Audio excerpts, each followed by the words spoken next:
بسم اللہ الرحمن الرحیم۔ السلام علیکم اردو میک کے پیارے دوستوں، کچھ عرصہ بعد رمضان المبارک کی آمد ہوگی۔ چشم تصور میں ایک بار پھر آنکھیں ان مناظر سے ٹھنڈی ہونے کو بیتاب ہیں کہ پانچوں نمازوں کے وقت مؤذن کی پکار پر لبیک کہنے والے جوق در جوق خانہ خدا کی طرف لپ کے چلے آتے ہیں، جہاں ایک طرف ہر نماز سے پہلے اور نماز کے بعد مساجد میں خلق خدا کی ایک بہت بڑی تعداد قرآن حکیم کی تلاوت سے لطف اندوز ہوتی نظر آتی ہے، تو دوسری طرف بہت سے افراد نوافل کی ادائیگی میں مشغول نظر آتے ہیں اور اس کے ساتھ ساتھ ذکر و اذکار سے اپنے سینوں کو منور کرنے والے اور اپنے رب عز و جل کے حضور آہ زاری کے ساتھ سسکتے ہوئے مناجات میں مشغول افراد کی تعداد بھی بہت بڑی ہوتی ہے۔ تو اردو میک کے پیارے دوست، اس برکتوں والے ماہ مبارک کے آنے سے قبل شعبان المعظم میں ہی سرکار دو عالم صلی اللہ علیہ وآلہ وسلم اس کے استقبال کے لیے کمر بستہ ہو جاتے۔ آپ صلی اللہ علیہ وآلہ وسلم کی عبادات میں اضافہ ہو جاتا، نہ صرف خود بلکہ اس فکر میں کہ آپ صلی اللہ علیہ وآلہ وسلم اپنی امت کو بھی شریک فرمایا کرتے تھے، اور آپ صلی اللہ علیہ وآلہ وسلم نے رمضان المبارک کے ساتھ انس پیدا کرنے کے لیے شعبان المعظم کی 15ویں رات اور اس دن کے روزے کی بھی ترغیب دی ہے، اور اس بارے میں صرف زبانی ترغیب پر ہی اکتفا نہیں فرمایا، بلکہ آپ صلی اللہ علیہ وآلہ وسلم عملی طور پر خود اس میدان میں سب سے آگے نظر آتے ہیں۔ اور اگر آپ احادیث کا مطالعہ کریں تو آپ کو معلوم ہوگا کہ اس ماہ کے شروع ہوتے ہی آپ صلی اللہ علیہ وآلہ وسلم کی عبادات میں غیر معمولی تبدیلی نظر آتی ہے۔ تو اردو میک کے پیارے دوستوں، آج ہم کچھ اعمال جو 15 شعبان المعظم یعنی شب برات کے حوالے سے ہیں آپ دوستوں کے ساتھ شیئر کرنے جا رہے ہیں۔ امید ہے آپ کو پسند آئیں گے اور آپ اپنی مشکلات کا حل ان اعمال کو کرتے ہوئے ضرور پالیں گے۔ تو چلیے ویڈیو کی طرف بڑھنے سے پہلے آپ سے ریکویسٹ کرتے ہیں کہ ویڈیو کو لائک کیا کریں، شیئر کیا کریں، اور چینل کو سبسکرائب نہیں کیا تو چینل کو سبسکرائب کر کے بیل آئیکن کو لازمی دبا دیجیے۔ پیارے دوستوں، 15 شعبان آنے والا ہے۔ میرے علم میں کچھ اعمال ہیں جو آپ دوستوں کے ساتھ شیئر کر رہے ہیں، یقیناً لاکھوں کا بھلا ہوگا اور ہمارے لیے صدقہ جاریہ بنے گا۔ بعض بزرگان دین سے منقول ہے کہ جو شخص 14 شعبان کی بعد نماز عصر غروب آفتاب ہونے سے چند لمحات پہلے باوضو 40 مرتبہ یہ کلمات پڑھے، لا حول ولا قوت الا باللہ العلی العظیم، تو اللہ پاک اس دعا کے پڑھنے والے کے 40 سال کے گناہ انشاءاللہ معاف فرما دیں گے۔ اور 15 شعبان کی شب کی عبادات کے حوالے سے بزرگان دین کی کتب میں لکھا ہے کہ جو امتی شب برات میں 10 رکعت نماز نفل اس طرح پڑھے کہ ہر رکعت میں سورہ فاتحہ کے بعد سورہ اخلاص 11 مرتبہ پڑھے تو اس کے گناہ معاف ہوں گے اور اس کی عمر میں بھی برکت ہوگی۔ اور ایک روایت میں ہے کہ جو شخص 100 رکعت اس طرح پڑھے کہ ہر رکعت میں سورہ فاتحہ کے بعد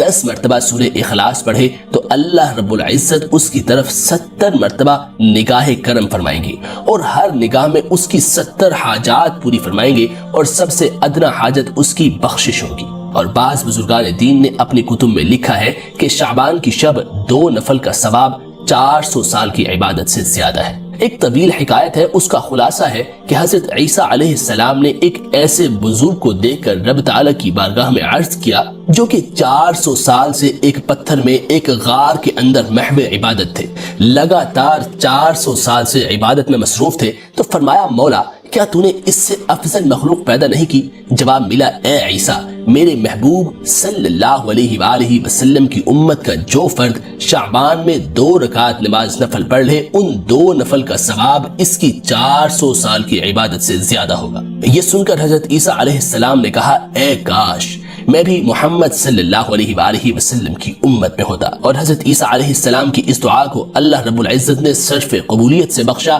اور حضرت عیسیٰ علیہ السلام امت محمدی میں قیامت کے قریب امتی بن کر حاضر ہوں گے۔ اور شعبان کی 15ویں رات بیری یعنی جو بیر ہوتا ہے، اس بیر کے درخت کے 7 پتے پانی میں جوش دے کر پانی کو جب نہانے کے قابل ہو جائے یعنی ٹھنڈا ہو جائے تو اس پانی سے غسل کیا جائے۔ انشاءاللہ عز و جل تمام سال جادو کے، جنات کے، حاسدین کے اور بری چیزوں اور شرور سے اللہ رب العزت محفوظ رکھیں گے۔ اور شعبان کی 15ویں رات کو سورہ یاسین صرف 3 مرتبہ پڑھ لیجئے۔ اس کے فائدے کیا ہیں؟ ترقی رزق عطا ہوگی، روزگار میں برکتیں، وسعتیں، عزتیں، عافیتیں، رحمتیں ملیں گی، درازی عمر ہوگی، عمر میں برکتیں ہوں گی، صحت ہوگی، عزت ہوگی، عافیت ہوگی، ناگہانی آفات سے، شرور سے، فتنوں سے حفاظت رہتی ہے۔ اور اسی رات میں اگر سورہ دخان 7 مرتبہ پڑھ لی جائے تو اللہ عز و جل 70 حاجات دنیا کی اور 70 حاجات عقبہ کی قبول فرمائیں گے۔ اگر کوئی بھی پریشانی ہو، کوئی بھی مسئلہ ہو، کوئی بھی الجھن ہو تو 2 لفظ پڑھ لیجئے۔ مسئلہ جس بھی قسم کا ہو، جیسی بھی پریشانی ہو، مصیبت ہو، الجھن ہو، یا آپ راستہ بھول چکے ہو تو یہ دعا پڑھنا شروع کر دیجئے۔ دعا ہے اللہم یسر ولا تعسر۔ اس دعا کو پڑھنے کا دوسرا طریقہ رب یسر ولا تعسر۔ یہ واقعی بہت ہی کامیاب ترین، انتہائی تیر بہدف دعا ہے۔ جب بھی جو بھی مسئلہ ہو اس دعا کو پڑھا جائے رب یسر ولا تعسر تو اللہ کریم مسئلہ فوری حل فرما دیتے ہیں۔ اردو میک کے پیارے دوستوں، ایک بات یاد رہے کہ یہ جو تمام اعمال آپ دوستوں کے ساتھ شیئر کیے ہیں، یہ تمام اعمال شب برات کا لازمی حصہ بالکل نہیں، بلکہ ان کا ذکر محض اس لیے ہے کہ ان میں مشغولی کی وجہ سے نمبر 1 تو اس رات کی منکرات سے بچا جا سکتا ہے، اور نمبر 2 اکابر کے بتائے ہوئے فوائد جو آپ دوستوں کے ساتھ شیئر کیے ہیں، رزق میں، صحت میں، کاروبار میں برکتیں اور وسعتیں ملتی ہیں۔ تو اس لیے اس رات میں توبہ استغفار کا خاص اہتمام کرنا اور ہر قسم کی رسومات اور بدعات سے اجتناب کرنا، اپنے لیے، پوری امت کے لیے ہر قسم کی خیر کے حصول کی دعا کرنا، اور بقدر وسعت ذکر، اذکار، نوافل اور تلاوت قرآن پاک کا اہتمام کرنا، اگر بآسانی ممکن ہو تو 15 شعبان کا روزہ رکھنا، اور سب سے ضروری بات کہ اس رات میں عبادت کی توفیق اگر ہو یا نہ ہو لیکن گناہوں سے بچنے کا خاص اہتمام کرنا، بالخصوص ان گناہوں سے جو اس رات کے فضائل سے محرومی کا سبب بنتے ہیں۔ تو اردو میک کے پیارے دوستوں، ہم امید کرتے ہیں کہ آپ کو ہماری یہ آج کی ویڈیو، یہ آج کے بتائے ہوئے وظائف، فضائل، عبادات ضرور پسند آئی ہوں گی۔ آپ بھی ان اعمال کو اپنے معمول میں شامل کر کے اللہ رب العزت سے سارا سال بلکہ ساری زندگی کے لیے اپنے رزق کی تنگیوں اور روزگار کی تنگیوں سے انشاءاللہ ضرور نجات حاصل کر لیں گے۔ دوستو، اگر آپ کو یہ ویڈیو پسند آئی، اس ویڈیو کو لائک کیجئے، اپنے دوستوں کے ساتھ واٹس ایپ، ٹویٹر، فیس بک پر ضرور شیئر کیجئے، اور اگر ہمارے اس چینل کو سبسکرائب نہیں کیا تو ابھی ہمارے اس چینل کو سبسکرائب کر کے بیل آئیکن کو لازمی دبا دیجئے۔ ملتے ہیں پھر کسی نئی ویڈیو میں۔ السلام علیکم ورحمۃ اللہ وبرکاتہ۔